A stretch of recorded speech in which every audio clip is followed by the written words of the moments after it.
Muy queridos hermanos y hermanas, les saludo con afecto y les deseo todo bien en el Señor al iniciar ese santo tiempo de la Cuaresma, camino de conversión hacia la celebración de la Pascua. Primero hablemos de la ceniza. Iniciamos el santo tiempo litúrgico con el signo de la ceniza, que es un rito muy antiguo, usado ya siglos antes de Cristo. Abraham, con toda humildad, reconocía que ante Dios él no era más que polvo y ceniza. Job describía su triste situación como haber sido arrojado por Dios al fango y haber sido reducido al polvo y a la ceniza. El Salmo 102, versículo 10, se refiere a la ceniza como signo de tristeza y dice: en vez de pan como ceniza, mi bebida mezclo con el llanto. La ceniza también representa la vergüenza y deshonra, como la que sufrió Tamar al ser deshonrada por su propio hermano y echada luego a la calle. Pero también era ya la ceniza un signo de arrepentimiento por sentarse o acostarse sobre ceniza o derramando ceniza sobre la cabeza. La ceniza, desde el Antiguo Testamento, era signo de humillación, inmundicia, desgracia, vergüenza o arrepentimiento. Pero también era signo de conversión. Por eso Cristo dice: ay de ti, Corosaín, ay de ti, Betsaida, porque si en Tiro y en Sidón se hubieran hecho los milagros realizados en ustedes, ya hace tiempo que vestidos de penitencia y cubiertos de ceniza se habrían convertido. Entonces, para nosotros los cristianos, la ceniza es, en primer lugar, signo de arrepentimiento y conversión, experimentando tristeza y vergüenza por nuestros pecados. El orgulloso dirá: ¿pero por qué si yo no tengo pecados? Siendo que tiene claro y marcado el pecado original de la soberbia y del consiguiente individualismo, porque quien se sabe hermano de todos, carga con amor y en modo fraterno los pecados de la humanidad. Recibir la ceniza el miércoles de ceniza, en el que inició la Cuaresma, no es una obligación, pero es un signo muy respetable por su tradición milenaria y bíblica en Israel y luego en la Iglesia, que significa todo lo que hemos dicho y algo más. En estos tiempos de tanta vanidad y de lucimiento de nuestra apariencia física, la ceniza nos recuerda lo que somos, como dice el ministro que nos la impone en una de las admoniciones: somos polvo y en polvo nos hemos de convertir. Lo que no pueden acudir a recibir el signo de la ceniza no cometen pecado, pero es un gesto de caridad llevarla a los enfermos, pues se sienten reconfortados. México es quizá el lugar del mundo donde más católicos y hasta algunos no católicos acuden a recibir la ceniza. Esto se explica posiblemente por nuestra cultura tan afecta al tema de la muerte, que nos es recordada por la ceniza. Me da gusto, en Yucatán, mucha gente es testigo y protagonista de la preparación de la ceniza, pues muchos en el mundo ignoran cómo se hace o de dónde proviene la ceniza. Pero quienes participan en los centros pastorales de nuestra arquidiócesis, cada año tienen en su centro la quema de las palmas, o guano, como aquí se llama a la palma. El Domingo de Ramos del año anterior, lo que sirvió para aclamar a Jesús como nuestro Mesías y nuestro Rey, ahora nos servirá para expresar nuestro arrepentimiento y conversión. Este año coincidió la quema del llamado guano con nuestra celebración del Día del Vecino, cuando la sociedad celebraba el Día del Amor y la Amistad. Ojalá que esto sea un signo que estimule el sentido comunitario de la conversión, contra el sentido meramente individualista. El ayuno, la limosna y la oración. ¿Por qué nosotros ayunamos igual que los fariseos, en cambio tus discípulos no ayunan? Jesús no hacía que sus discípulos ayunasen porque quería que reaprendieran a ayunar sin el rigorismo e hipocresía de los fariseos, y para que dejaran de hacerlo solo por tradición, sino poniendo su corazón en ello. Entre los primeros cristianos ya era muy común la práctica del ayuno, como el que hacían en Antioquía cuando el Espíritu Santo eligió a Pablo y a Bernabé para ir a la misión.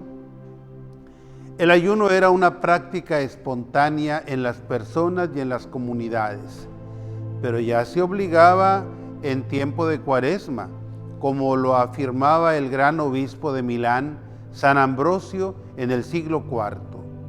Los otros ayunos son voluntarios, pero los de Cuaresma son obligación. A los otros nos convidan, pero a estos nos obligan, y no tanto son preceptos de la Iglesia como del mismo Dios. Pero la novedad del Evangelio se notaba entonces, como ahora también debe ser, en el espíritu con el que se ayuna. Como decía San Basilio el Grande, a mediados del siglo IV en Cesarea: ayuna, y ayuna con alegría. Retomemos el ayuno del tiempo de Cuaresma, cumpliendo con alegría con un precepto muy saludable. En realidad, el ayuno, la limosna y la oración deben ser prácticas comunes y permanentes en todos los cristianos durante toda la vida. Pero durante la Cuaresma nos unimos todos en estas prácticas en común y las intensificamos personal y comunitariamente, como una mejor preparación para la Pascua. No olvidemos la necesaria interrelación que existe entre el ayuno y la limosna, tal como ya lo orientaban los santos padres en la Iglesia en los primeros siglos. Así lo señala el texto del pastor de Hermas en el siglo II. Y de la comida que habías de tomar, calcularás la cantidad de gasto que correspondería a aquel día, y lo entregarás a una viuda, a un huérfano o a un necesitado. En cuanto a la oración, invito a todos a revalorar la oración meditativa del Santo Via Crucis, personal, en familia o comunitariamente. No lo dejemos como una devoción para abuelitas. Invito particularmente a todos los jóvenes para que hagan esta devoción con el máximo provecho, y ustedes lo sabrán encontrar y seguir en las redes sociales. También quien no tenga la costumbre del rezo diario del Santo Rosario, sería una excelente devoción cuaresmal para todos.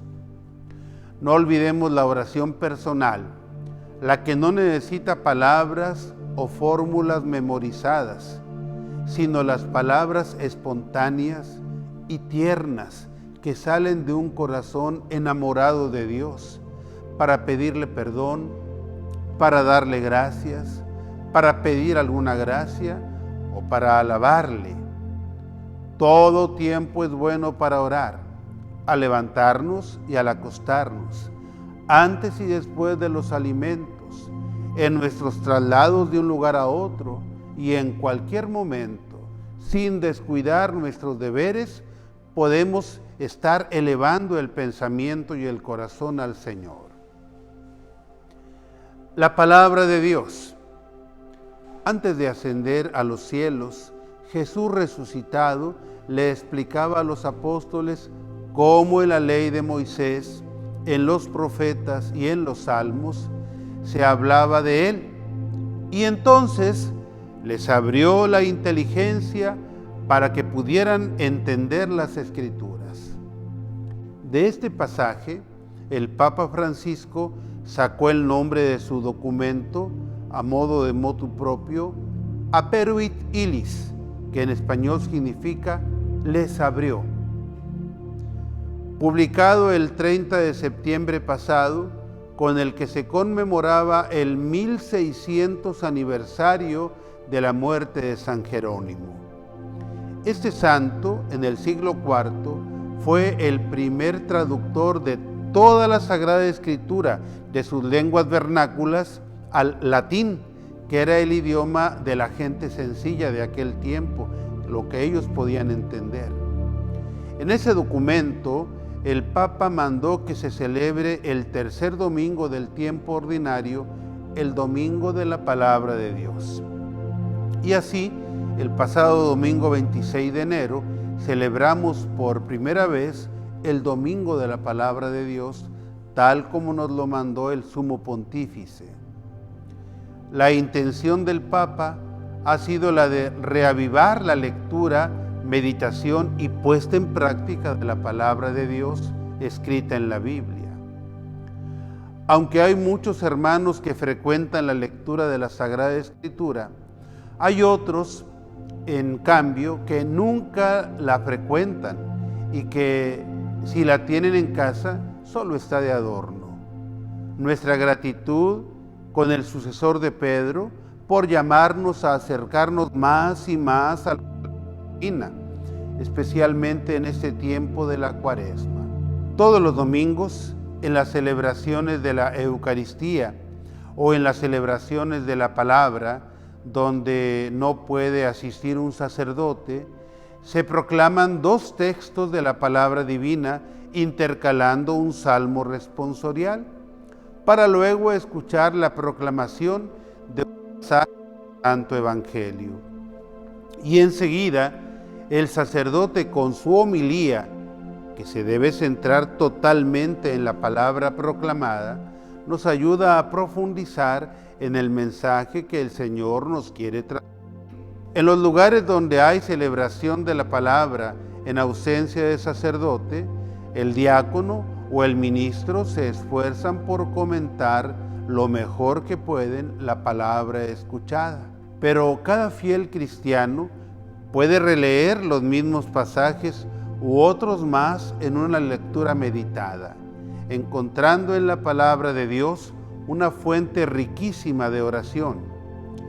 Recordemos que, como dice la carta a los Hebreos, en efecto, la palabra de Dios es viva y eficaz y más cortante que una espada de dos filos. Ella penetra hasta dividir alma y espíritu, articulaciones y médulas, y discierne las intenciones y pensamientos del corazón.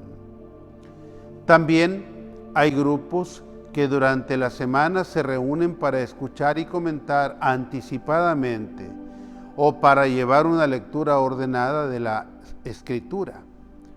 Ojalá en Yucatán pueda crecer entre todos los católicos un gran amor por la palabra de Dios y que en esta Cuaresma ya se incremente el tiempo que le dedicamos a la Sagrada Escritura, pidiendo siempre que, así como hizo con los apóstoles, el Señor nos abra la inteligencia para entender la Escritura y al mismo tiempo no olvidar lo que desde el principio advertía el apóstol San Pedro.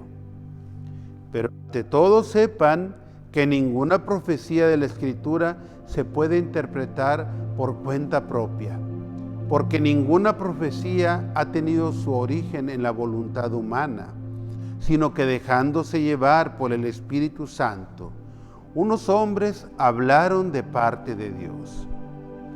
Aunque se lea en forma individual o privada, la interpretación de la palabra debe hacerse bajo la guía de la Iglesia, teniendo en cuenta que la Sagrada Escritura fue escrita en la Iglesia, por la Iglesia y para la Iglesia. Los ejercicios espirituales. Ojalá que sean muchos los católicos que asistan a los ejercicios espirituales que se den en su comunidad parroquial o en el templo que les quede más cercano a su trabajo o donde predique el predicador de su preferencia. Los ejercicios espirituales durante la Santa Cuaresma son una excelente manera de profundizar en nuestra vida cristiana y de disponernos convenientemente a la celebración de la Pascua. De antemano, sé que hay muchas parroquias, sobre todo en el interior del estado, que tienen múltiples comunidades, a veces más de 20 que atender, y que es materialmente imposible para el sacerdote ofrecer ejercicios espirituales en toda la comunidad. También sé que hay personas que por sus horarios de trabajo u otras responsabilidades no podrán asistir a los ejercicios espirituales. Pero la vida moderna, así como nos pone tantos obstáculos para la práctica de nuestra vida cristiana, por otra parte nos ofrece igualmente múltiples recursos para ello. Y seguramente que en la televisión o en las redes sociales podrán encontrar estos ejercicios para seguirlos en el horario que a ustedes más se les acomode. La confesión y la comunión. Entre los 5 mandamientos de la Santa Madre Iglesia están el de confesarse por lo menos una vez al año y el de comulgar en la Pascua. La conversión auténtica para un creyente católico se expresa en acudir a confesarse en el sacramento de la reconciliación, teniendo en cuenta que Cristo y su Iglesia nos escuchan y absuelven con el ministerio del sacerdote.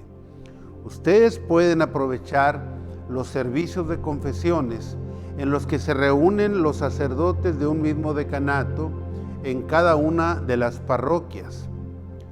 Pido a nuestros hermanos sacerdotes que durante todo el año ofrezcan a sus fieles un día y horario seguro en el que sus fieles puedan acercarse a la confesión en su propia parroquia. Debería ser lo normal que cada católico asista a misa entera todos los domingos y fiestas de guardar, y que todos los asistentes que tengan la edad y la preparación necesarias se acerquen a la Santa Comunión con las debidas disposiciones, aunque no es necesario acercarse a confesarse antes de cada comunión. Recordemos que la confesión obliga una vez al año o antes de comulgar cuando hay conciencia de pecado mortal. Mantengamos la comunión sacramental con Cristo y con su Iglesia. Podremos vivir mucho más en paz con Dios y con nuestros hermanos. 40 días. La duración de la Cuaresma varía en la historia y en la geografía de la Iglesia, pero en la Iglesia occidental quedó establecido el número simbólico de los 40 días, que se pueden contar desde el primer domingo de Cuaresma hasta el Jueves Santo, en el inicio del Tríodo Pascual, o si contamos desde el miércoles de ceniza, se cumplen 40 días el Domingo de Ramos. Lo que importa en realidad es el simbolismo en el lenguaje bíblico del número 4. Recordemos los 40 días que duró el diluvio y los 40 días que todavía esperó Noé con su familia antes de abandonar el arca.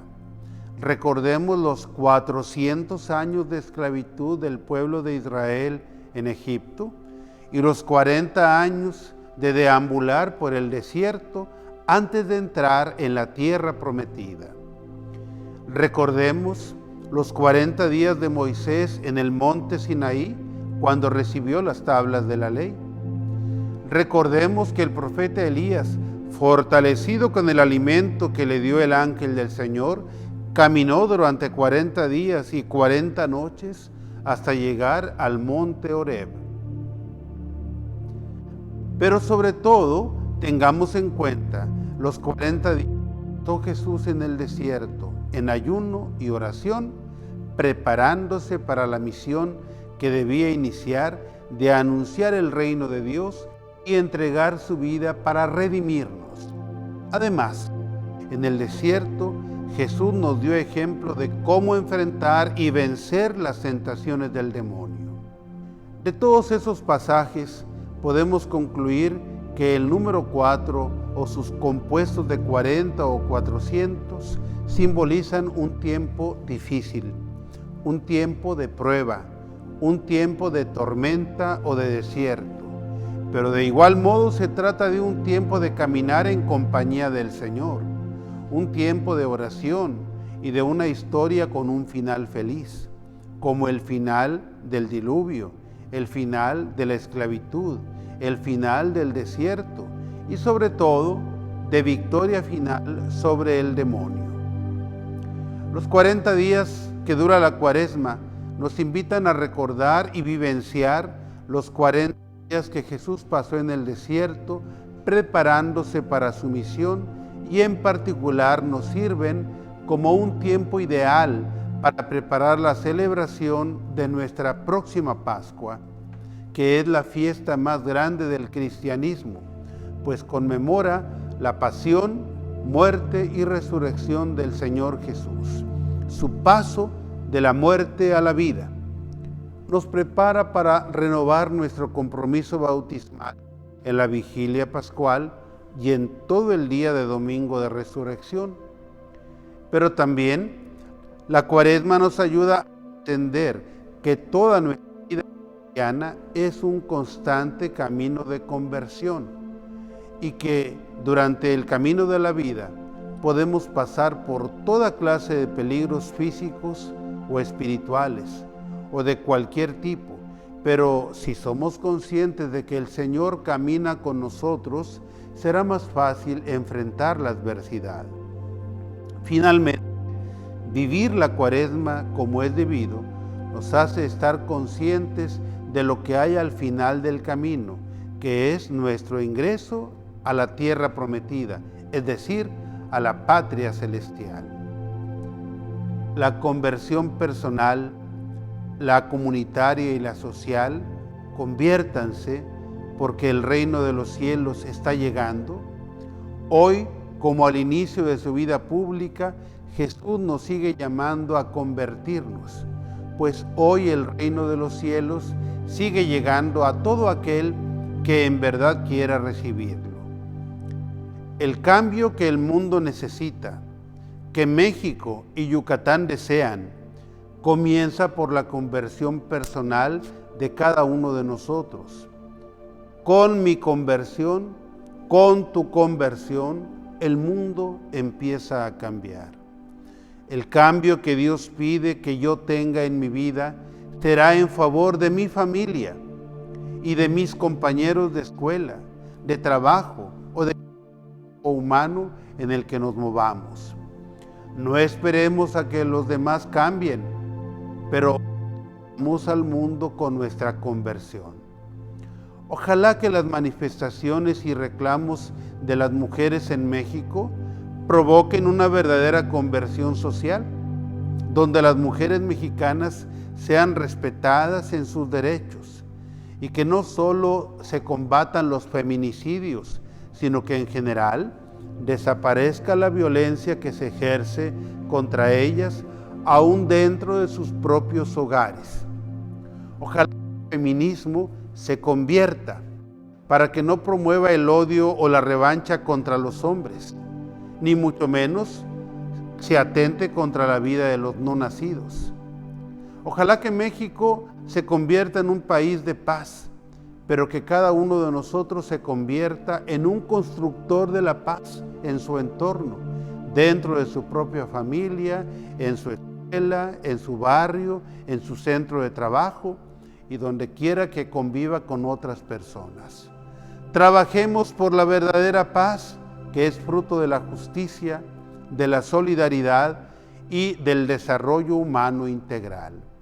Ojalá que cada uno de nosotros en lo personal escuche el llamado que nos ha hecho el Papa Francisco en la Laudato Si a la conversión ecológica, que es para los gobernantes y dueños de las fábricas, pero que también y en primer lugar es un llamado a la conciencia personal de todos nosotros.